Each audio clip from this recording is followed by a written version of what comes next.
요한계시록 말씀입니다. 14장 1절부터 13절까지의 말씀.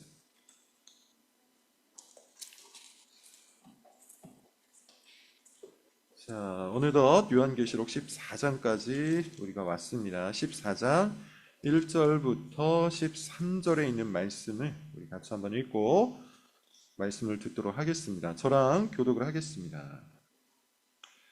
또 내가 보니 보라, 어린 양이 시온 산에 섰고 그와 함께 14만 4천이 서 있는데 그들의 이마에는 어린 양의 이름과 그 아버지의 이름을 쓴 것이 있더라. 내가 하늘에서 나는 소리를 들으니 많은 물소리와 같고 큰 우레소리와도 같은데 내가 들은 소리는 검은 고 타는 자들이 그 검은 고를 타는 것 같더라. 그들이 보좌 앞에 내 생물과 장로들 앞에서 새 노래를 부르니 땅에서 속량함을 받은 14만 4천 밖에는 능히 이 노래를 배울 자가 없더라. 이 사람들은 여자와 더불어 더럽히지 아니하고 순결한 자라. 어린 양이 어디로 인도하든지 따라가는 자며 사람 가운데에서 속량함을 받아 처음 익은 열매로 하나님과 어린 양에게 속한 자들이니 그 입에 거짓말이 없고 흠이 없는 자들이더라. 또 보니 다른 천사가 공중에 날아가는데 땅에 거주하는 자들 곧 모든 민족과 종족과 방언과 백성에게 전할 영원한 복음을 가졌더라. 그가 큰 음성으로 이르되 하나님을 두려워하며 그에게 영광을 돌리라. 이는 그의 심판의 시간이 이르렀음이니 하늘과 땅과 바다와 물들의 근원을 만드신 이를 경배하라 하더라.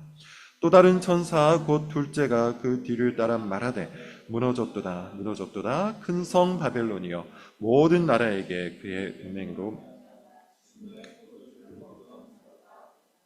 또 다른 천사 곧 셋째가 그 뒤를 따라 큰 음성으로 이르되 만일 누구든지 짐승과 그의 우상에게 경배하고 이마에나 손에 표를 받으면 그도 하나님의 진노의 포도주를 마시리니 그 진노의 잔에 섞인 것이 없이 부은 포도주라. 거룩한 천사들 앞과 어린 양 앞에서 불과 유황으로 고난을 받으리니 그 고난의 연기가 세세토록 올라가리로다. 짐승과 그의 우상에게 경배하고 그의 이름 표를 받는 자는 누구든지 밤낮 쉼을 얻지 못하리라 하더라. 성도들의 인내가 여기 있나니 그들은 하나님의 계명과 예수에 대한 믿음을 지키는 자니라. 같이 읽겠습니다.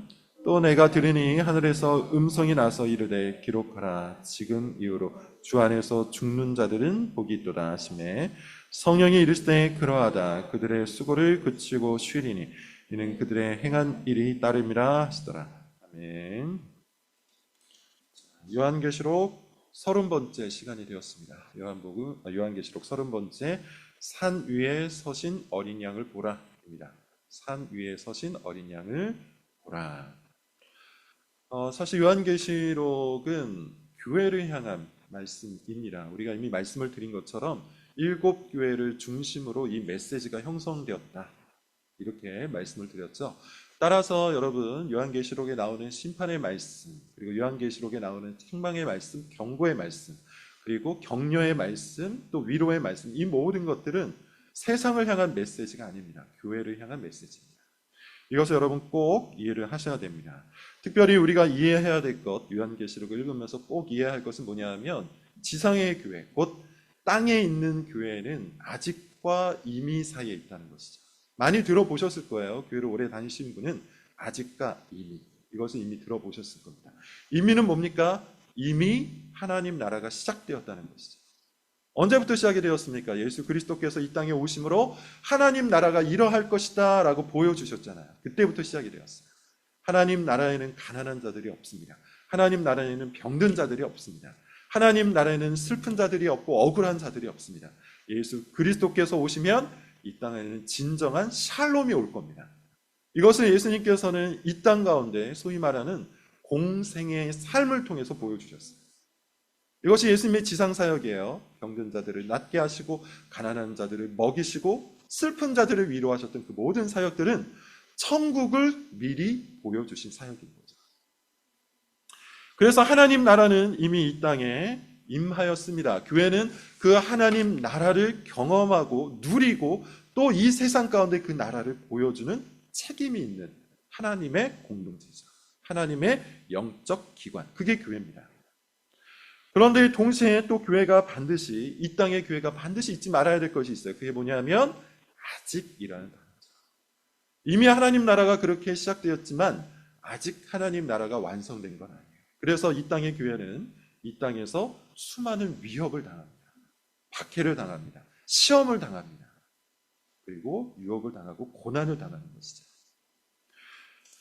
그렇게 이 땅의 교회 참된 신자들은 때때로 이 세상에서 찾아오는 많은 박해와 유혹과 시험과 고난 속에서 넘어지고 쓰러지고 아파하고 슬퍼하고 억울해하는 것이죠. 그런 교회에게 하나님께서는, 특별히 예수님께서는 뭐라고 말씀하시는 겁니까? 격려를 하시는 거예요. 그리고 때로는 책망을 하시는 것이죠. 이 두 가지 사이에서, 아직과 이미라는 이 두 가지 사이에서 긴장하는 교회들에게 책망하시고 격려하시고 회개를 요청하시고 위로하시는 겁니다. 이렇게 말씀하시는 겁니다. 너희는 하나님 나라 안에 있다. 그러므로 그 나라의 축복을 경험하고 그 나라의 충성을 바쳐라. 그러나 그 나라는 아직 이 땅에서 완성되지 않았다. 그렇게 너에게는 고난과 공경이 있겠지만 그 나라의 임재를 소망하면서 인내하라. 이것이 요한계시록의 두 가지 메시지입니다. 요한계시록 7교회를 여러분 다시 한번 떠올려 보시면 좋겠습니다. 제가 종종 요한계시록을 설교하면서 요한계시록 7교회를 다시 반복해서 말씀을 드리는데 그만큼 중요하기 때문입니다. 요한계시록 전체가 이 7교회를 향한 말씀이라는 것을 잊지 마시기 바라요. 그리고 이 7교회는 사실상 어떤 교회다? 지상의 모든 교회, 역사 속에 존재했던 모든 교회를 의미한다. 7이라는 완전수를 사용하여 이 땅의 모든 교회를 향하여 주께서 말씀하시는 거예요. 이 요한계시록 7교회의 메시지를 여러분 잘 생각을 해보십시오. 크게 두 가지였잖아요. 어떤 교회는 격려를 받았어요. 그리고 어떤 교회는 책망을 받았어요. 그리고 어떤 교회는 격려와 책망을 동시에 받기도 했습니다. 일단 책망을 받을 때 그 교회는 어떠한 상태였죠? 거짓 교훈, 거짓 사상, 이 세상의 가치관을 받아들였죠. 요한계시록의 표현에 따르면 이세벨의 교훈을 받아들였어요. 니골라 당의 교훈을 받아들였어요. 이세벨의 교훈과 니골라 당의 교훈은 뭡니까? 섞여 있는 교훈이었죠. 뭔가 그럴듯해 보이지만 사실상 이 세상의 가치관이에요. 그것으로 인해서 변질되어가는 교회를 향해 예수님께서 책망을 하십니다. 책망하고 뭐라고 요청하세요? 회개하라. 회개하라. 회개만을 말씀하신 게 아니라 만약 너희가 끝까지 회개하지 않으면 심판이 너에게 이를 것이다. 회개와 심판을 말씀하세요. 세상을 향해서 말씀하신 게 아닙니다. 여러분, 세상을 향해서는 이미 심판이 진행되고 있잖아요. 그것이 7인의 재앙, 7나팔의 재앙을 통해서 우리가 배운 바죠. 세상을 향해서는 이미 하나님께서 심판을 진행해 나가고 계세요. 그러므로 여러분, 7교회를 향한 회개와 심판의 이 말씀은 세상을 향한 것이 아니라 교회를 향한 겁니다. 회개하지 아니하면 심판이 너에게 이를 것이다.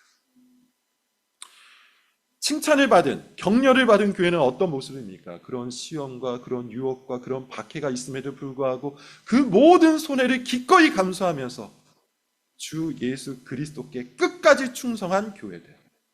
대표적인 교회가 서머나 교회, 빌라델비아 교회라고 했어요. 그런 교회를 향해서 예수님께서 칭찬하셨죠. 너희 서머나 교회요, 너희 빌라델비아 교회요, 너희는 나의 진리를, 나의 복음을 끝까지 지켜냈구나. 이세벨의 교훈을 받아들이지 않았구나. 니골라당의 교훈을 쳐내었구나. 그리고 이 믿음을 지킴으로 말미암아 경제적인 손해, 사회적인 소외, 정치적인 압박을 받음에도 불구하고 나에게 충성을 바쳤구나. 참 잘하였도다, 충성된 종아. 이게 7교회를 향한 예수님의 메시지였어요. 다시 말씀을 드리지만 요한계시록은 이 두 가지 메시지예요. 수많은 상징 언어를 쓰고 수많은 비유를 사용하고 있지만 사실상 예수님께서는 교회를 향해서 이 두 가지 메시지를 요한계시록을 통해서 내고 있다는 겁니다.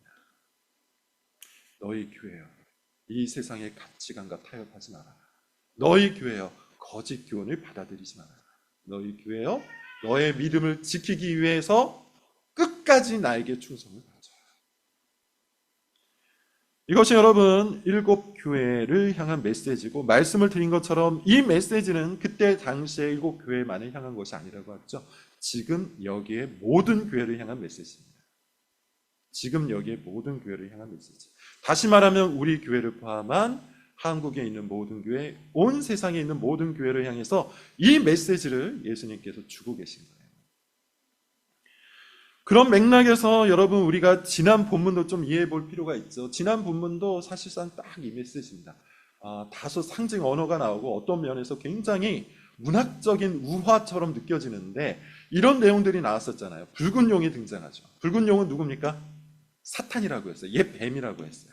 붉은 용이 제일 먼저 하려고 했던 것은 이 땅에 오신 둘째 아담, 예수 그리스도를 첫째 아담처럼 유혹하는 일이었어요. 첫째 아담처럼 유혹해서 거꾸러뜨리려고 했으나 이 땅에 오신 예수 그리스도께서는 그 유혹과 시험을 이겨내시고 십자가 위에서 승리를 쟁취하시죠. 이에 붉은 용이 화가 납니다. 사탄이 화가 납니다. 그래서 눈을 돌려요. 누구에게 눈을 돌립니까? 그리스도의 교회를 향해서 눈을 돌려요. 그리고 이 그리스도의 교회와 싸우려고 바다 모래 위에 서서 이제 기다리고 있죠. 그리고 두 개의 짐승을 불러옵니다. 첫째 짐승은 뭐라고 했어요? 첫째 짐승은 세상 가치관이라고 했습니다. 이 첫째 짐승은 예수 그리스도와 닮았다고 했는데 힘이 있고 능력이 있어요. 그리고 스스로를 구원자라고 얘기해요. 스스로를 위로자라고 얘기해요. 스스로를 문제 해결자라고 이야기해요.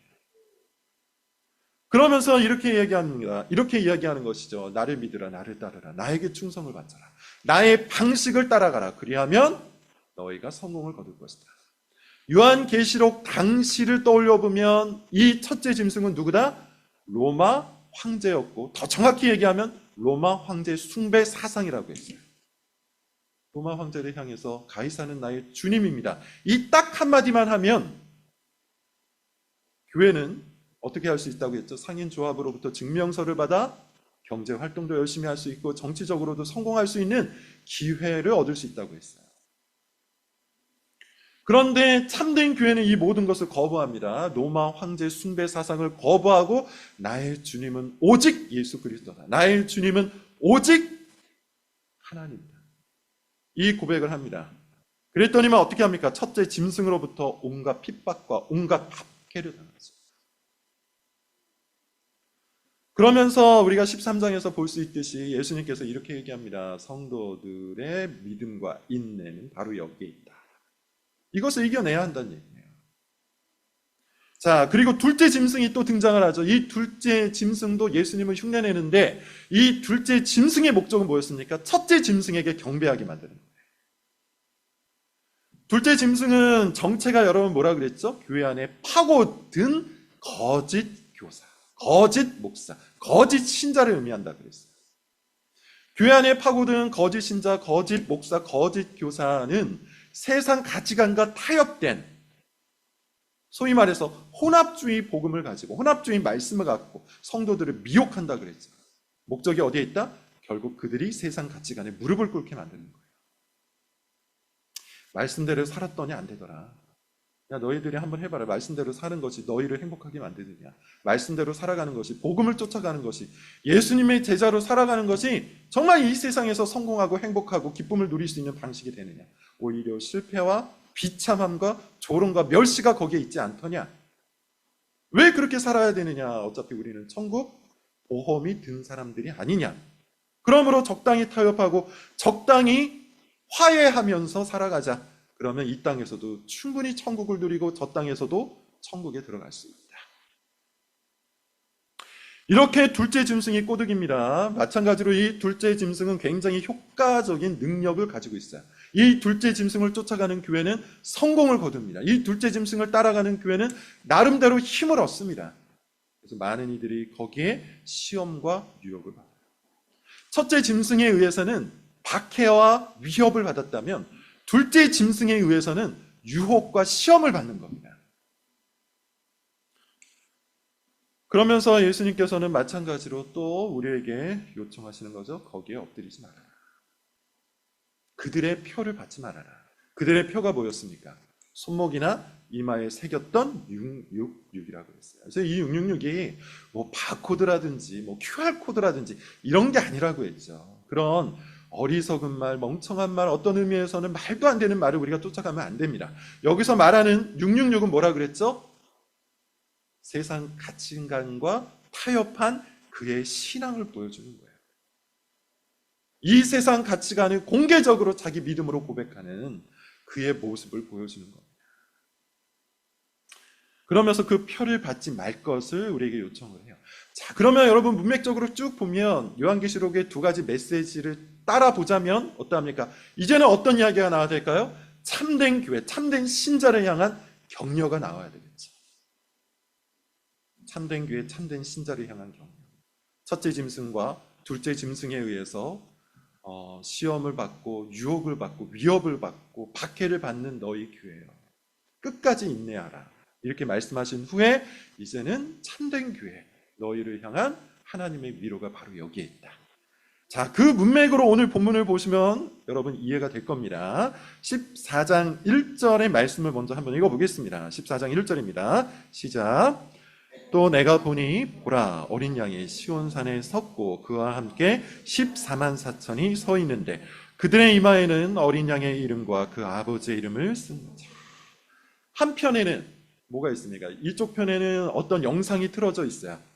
제가 일부러 여러분들의 이해를 위해서 그렇게 표현을 하는데, 지금 내가 보니라는 표현이 굉장히 많이 나오잖아요. 그 말은 지금 사도 요한이 성령에 의해서 어느 한 편을 보니까 이런 일들이 벌어졌고, 또 내가 보니 아니 또 다른 편을 보니 이런 일들이 벌어졌다, 이런 표현입니다. 그래서 한 영상을 보니 이런 드라마가 펼쳐져 있더라, 이제 눈을 돌려서 이제 이 드라마를 보니까 또 다른 드라마가 있더라, 그런 맥락으로 여러분 잘 이해를 하시면 됩니다. 자, 눈을 돌려서 또 다른 영상, 또 다른 드라마를 보니 거기에 누가 서 계십니까? 다른 편에는 붉은 용이 서 있었는데 이제 이 편에는 어린 양이 서 있어요. 어린 양이 어디에 서 계시죠? 시온산에 서 계십니다. 시온산. 산이라는 이 메타포는 성경에서 굉장히 중요합니다. 산이 가지고 있는 의미가 뭘까요? 하나님의 임재, 하나님의 말씀이 있는 곳이라는 뜻이에요. 구약에서 하나님께서는 어디에 임재하셨죠? 신의 산 위에 임재하셔서 거기에서부터 주의 율법, 주의 말씀, 주의 십계명을 주셨죠. 신약에서 예수님께서는 산 위에 올라가셔서 새로운 계명을 새롭게 해석하셔서 주셨어요. 그게 산상수훈이죠. 다시 말하면 산 위는 하나님이 계신 곳입니다. 하나님의 말씀이 있는 곳입니다. 하나님의 영광이 충만한 곳입니다. 그 신의 산, 시온산 위에 어린 양이 서 계세요. 서 있다는 표현도 꽤 중요한데요. 서 있다는 표현은 아까 붉은 용이 바다 모래 위에 서 있다라고 표현할 때 그때 서 있다라는 표현은 맞서 싸운다는 뜻이 있고, 여기는 산 위에 서 있잖아요. 따라서 여기서 말하는 산 위에 서 있다는 것은 지배와 통치의 의미가 있어요.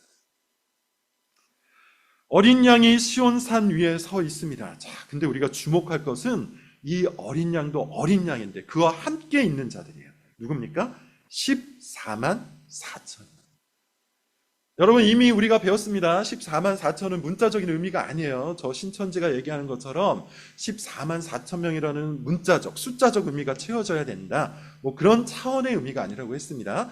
여기서 말하는 14만 4천은 구약의 12지파와 신약의 12제자를 곱하고 많다라는 의미의 천을 곱하면 14만 4천이 나온다고 했어요. 다시 말하면 하나님께 택함을 받은 백성들의 숫자입니다. 그래서 더 정확히 말씀을 드리자면 하나님께 택함을 받은 백성들이 이와 같이 많다는 의미가 14만 4천에 들어가 있다. 자, 그 하나님의 택함을 받은 백성들이 누구와 함께 더불어 서 있습니까? 예수 그리스도와 함께 더불어 서 있어요. 자, 그리고 그들의 이마에 무엇이 새겨져 있죠? 어린 양의 이름과 그 아버지의 이름이 새겨져 있어요.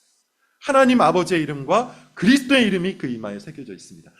이마에 이름이 있다는 것, 무슨 의미라고 그랬죠? 고백이라고 그랬어요. 공개적인 고백이라고 그랬어요.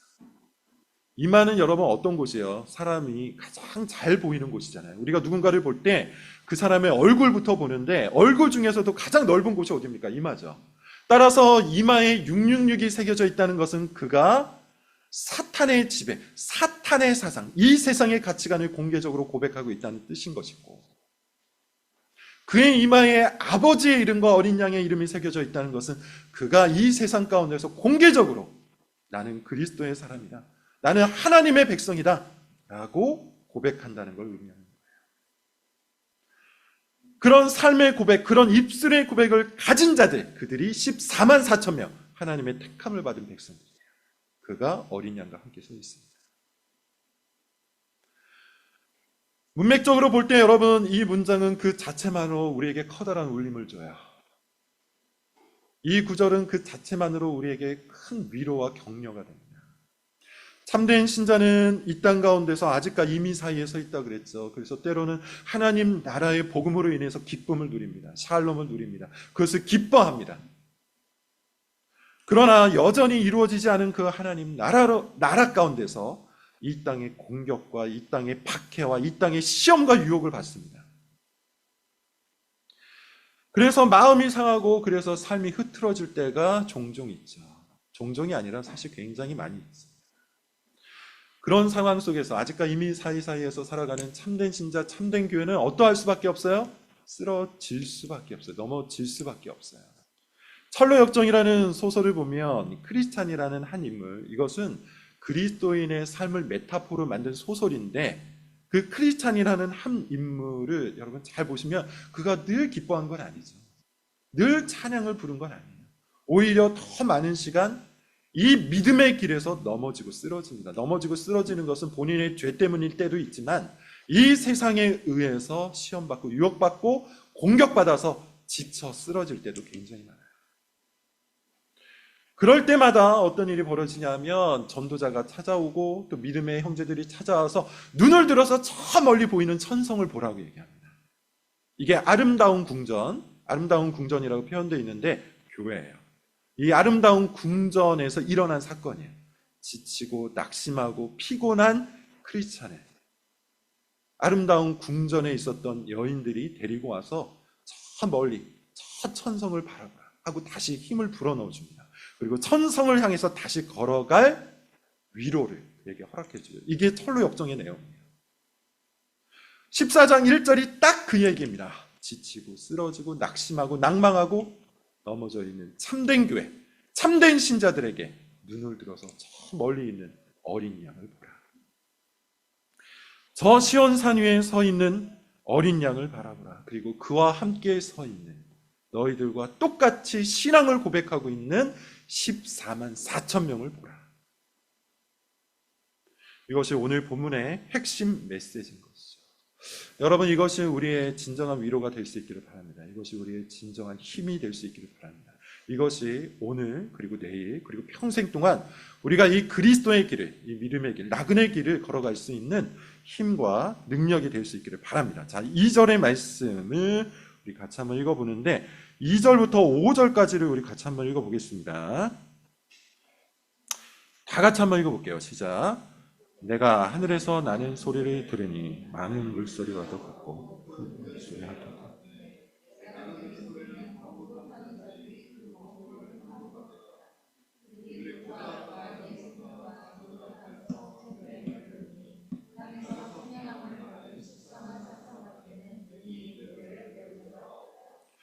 이 사람들은 여자와 더불어 더럽히지 아니하고 순결한 자라. 어린 양이 어디로 인도하는지 따라가는 자의 사람 가운데서 속량함을 받아 처음 익은 열매로 하나님과 그 입에 거짓 말이 없고 흠이 없는 자. 뒤에 2절부터 5절까지의 내용을 여러분 보시면 앞서 이야기했던 그 이마에 하나님의 이름과 어린 양의 이름이 새겨졌다는 것을 풀어서 쓴 겁니다. 풀어서 쓴 거예요.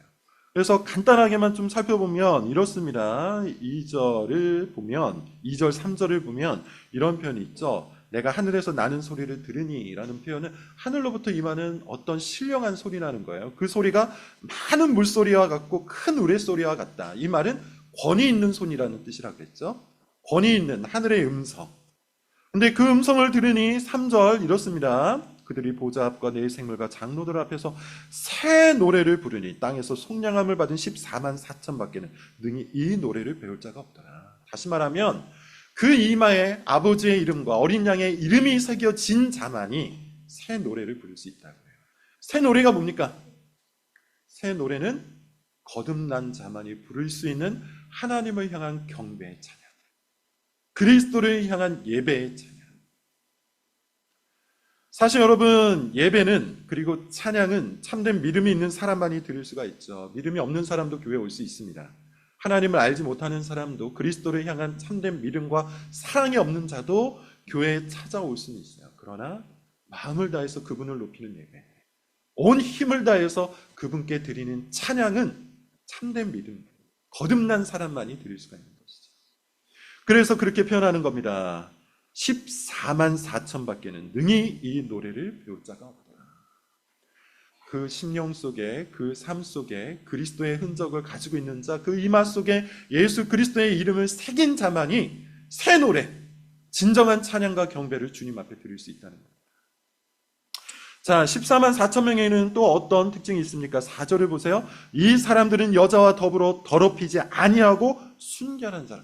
여자는 누굽니까? 이것은 그냥 단순히 간음했다, 어떤 물질적이고 물리적인 그런 육체적인 결합을 의미하는 게 아니에요.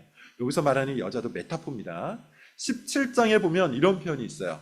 큰 성, 바벨론이라고 표현하고 그 다음에 큰 음녀, 바벨론이라고 표현해요. 다시 말하면 여기서 나오는 그 여자는 음녀를 뜻하는 것이고, 이 음녀는 바벨론을 의미하는데, 바벨론을 뭘 말하는 거죠? 바벨론은 이 세상 가치관을 말하는 겁니다. 뒤에 보면 이런 표현이 나와요. 4절 뒷부분을 보세요. 이 사람들은 여자와 더불어 더럽히지 아니하고 순결한 자라. 어린 양이 어디로 인도하든지 따라가는 자며 사람 가운데서 속량함을 받아 처음 익은 열매로 하나님과 어린 양에게 속한 자들이라. 다시 말하면 큰 음녀에게 속한 자가 아니라는 겁니다. 바벨론에 속한 자들이 아니라는 거예요. 이 세상 가치관을 쫓아가지 아니하는 자라는 겁니다. 14만 4천 명 그 이마에 어린 양의 이름을 새긴 자들은 어떤 특징이 있다고 합니까? 어린 양이 어디로 가든지 따라갑니다. 어린 양이 푸른 초장으로 가면 푸른 초장으로 따라갑니다. 어린 양이 험한 산 골짜기로 가면 마찬가지로 산 골짜기를 향해서 갑니다. 그 어린 양이 십자가로 걸어가면 십자가를 따라갑니다. 그러면서 이렇게 이야기하죠. 5절입니다. 그 입에 거짓말이 없고 흠이 없는 자들이라. 여러분, 이것은 어떤 완전주의 신앙을 우리에게 요청하는 게 아니에요. 거짓말을 한 번도 하지 않고 흠이 전혀 없는 그런 완전한 인격과 완전한 신앙을 갖춘 자만이 이마에 어린 양의 이름이 새겨졌다, 이런 의미가 아닙니다. 그리스도에게 속하여 진리를 추구하고 그리스도의 의로움을 얻은 자라는 그런 뜻이에요. 따라서 여러분, 우리는 그 모습을 보면서 시온산 위에 어린 양과 더불어 서 있는 14만 4천 명의 모습, 참된 교회, 참된 성도의 모습을 보면서 위로를 얻고 힘을 얻는 겁니다. 나도 저와 같아야겠구나. 나도 그 길을 가야겠구나. 나도 그 14만 4천 명과 같이 어린 양과 더불어 여인과 더불어 더럽히지 않고 어린 양이 어디로 가든지 어디로 인도하든지 따라가야겠구나. 그에게 속한 거룩한 자, 그에게 속한 의로운 자가 되어야겠구나. 이런 믿음의 고백이 여러분 우리 모두에게 있을 수 있기를 바랍니다. 자, 그리고 6절부터 여러분 한번 보겠습니다. 6절부터 11절까지의 내용인데, 자, 이거를 다 한번 읽어보겠습니다. 시간 조금 지났는데 다 읽어보겠습니다. 시작. 또 보니 또 선사가 공중에 날아가는데 땅에 거주하는 자들 곧 모든 민족과 종족과 방언과 백성에게 전할 영원한 복음을 가졌더라.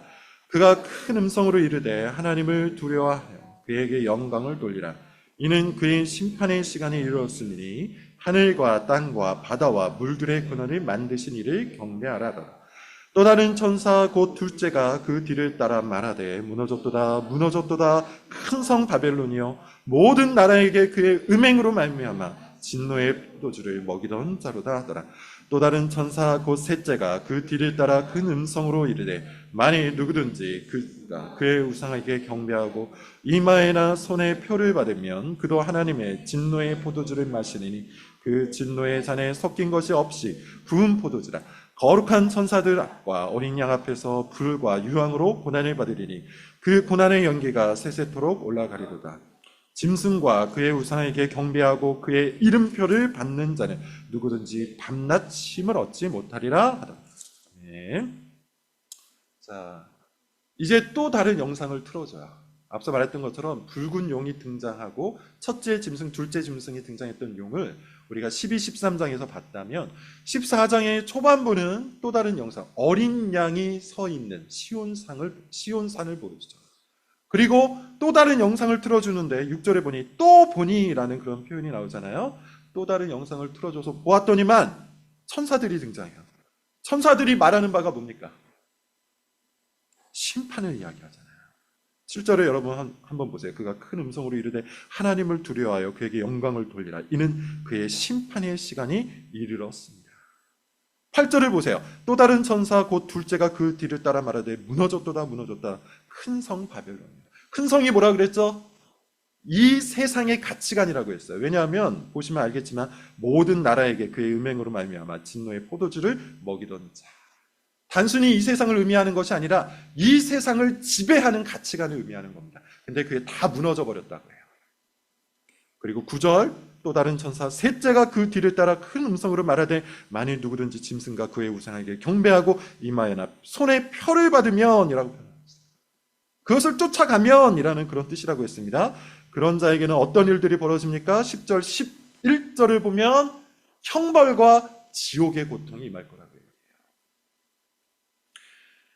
다시 말하면 정리해서 다시 말씀을 드리자면 예수 그리스도께서는 교회에게 또 다른 영상을 보여주면서 심판의 시간이 다가왔는데 무엇이 심판을 받는지 보라. 큰 성 바벨론이 심판을 받는다. 이 세상의 가치관이 심판을 받는다. 그런데 너희가 이 세상 가치관과 타협하면 되겠느냐? 이 세상 가치관의 두려움을 느끼면 되겠느냐? 진정으로 두려움을 느끼고 진정으로 따라가야 할 자는 이 세상이 아니라 큰 성 바벨론이 아니라 주 예수 그리스도 시온산 위에 있는 어린 양이다. 그래서 결론적으로 12절, 13절 이렇게 얘기합니다. 우리 결말 부분, 결론은 이건데요. 우리 같이 한번 읽어볼게요. 시작. 성도들의 인내가 여기 있나니 그들은 하나님의 계명과 예수에 대한 믿음을 지키는 자니라. 또 내가 들으니 하늘에서 음성이 나서 이르되 거룩하라. 지금 이후로 주 안에서 죽는 자들은 복이 있도다 하시매 성령이 이르시되 그러하다. 그들이 수고를 그치고 쉬리니 이는 그들의 행한 일이 따름이라 하시더라. 이것을 권면하시는 겁니다.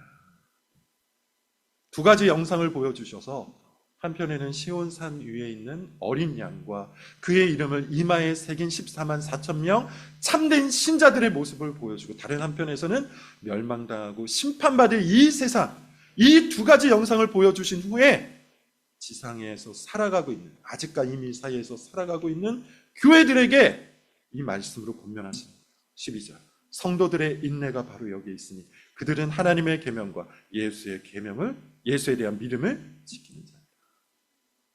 무엇을 권면하는 겁니까? 하나님의 계명을 지키라. 예수 그리스도에 대한 믿음을 끝까지 지키라. 그 충성을, 그 믿음을, 그 순종을 주님 앞에 끝까지 지키라. 비록 이 땅에서는 완전한 안식을 얻을 수 없겠지만, 그래서 이 땅에서 죽음을 경험하겠지만 주 안에서 죽는 자들은 복이 있다. 그러면서 13절 뒷부분 그들이 수고를 그치고 쉬리니 이는 그들의 행한 일이 따릅니다. 우리에게 참된 안식과 진정한 쉼을 약속하고 계신 겁니다. 여러분, 이것이 신자의 믿음입니다. 여러분, 이것이 교회가 나아가야 될 방향이요, 교회가 이 땅 가운데서 이겨내야 될 싸움인 것이죠. 때때로 우리는 삶에 치여서, 때때로 인생의 실패로 말미암아, 때때로 여러 가지 우리가 알 수 없는 예기치 않은 일로 인해서 낭망하고 실패하고 때로는 길을 이탈해서 큰 성 바벨론으로 향할 때도 있습니다.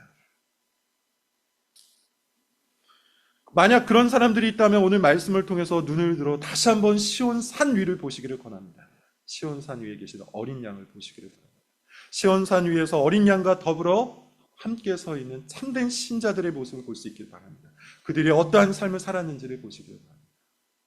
그 어린 양, 그리고 그 어린 양과 더불어 서 있는 참된 신자, 참된 교회가 오늘 우리 모두에게 진정한 위로와 능력을 줄 수 있기를 바랍니다. 기도하겠습니다.